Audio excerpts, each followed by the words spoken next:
I once worked 21 days without a day off because I worked 3 Saturday 28-hour shifts in a row. So for 21 days, I rounded in the hospital.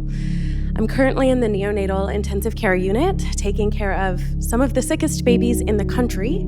Kids are literally flown to Children's National for life-saving care.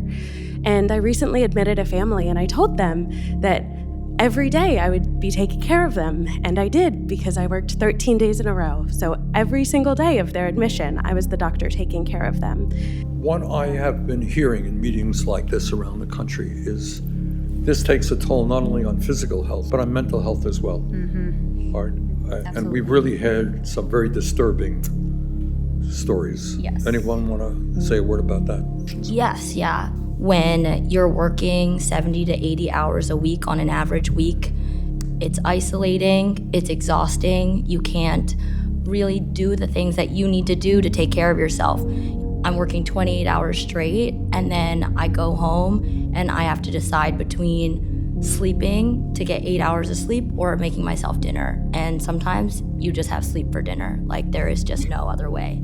Pediatricians across the board are the lowest paid physicians of all people in medicine, and that is partly because we do preventative care, but we're not doing surgeries. Even if our care is life-saving, vaccines are life-saving, they aren't profitable. So a lot of children's hospitals will also similarly say, we just don't have the funds because we're not making money off of our patients. So if I take, say, my take-home pay and I divide it by the number of hours I'm working, it's like $14 an hour. And minimum wage in DC is $17.95 an hour.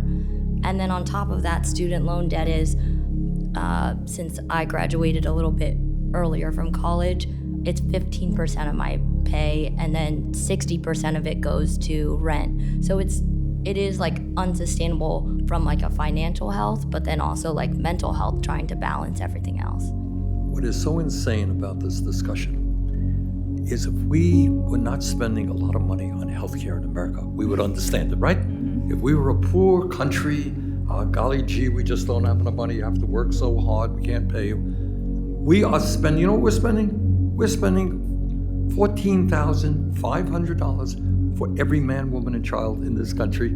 That is close to double what they're spending in any other country on earth. So where the hell is the money going?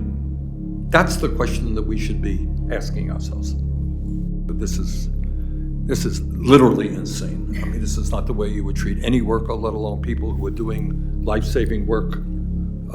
You don't treat people like that. It's not a good thing for anybody, not the patients, not the physicians.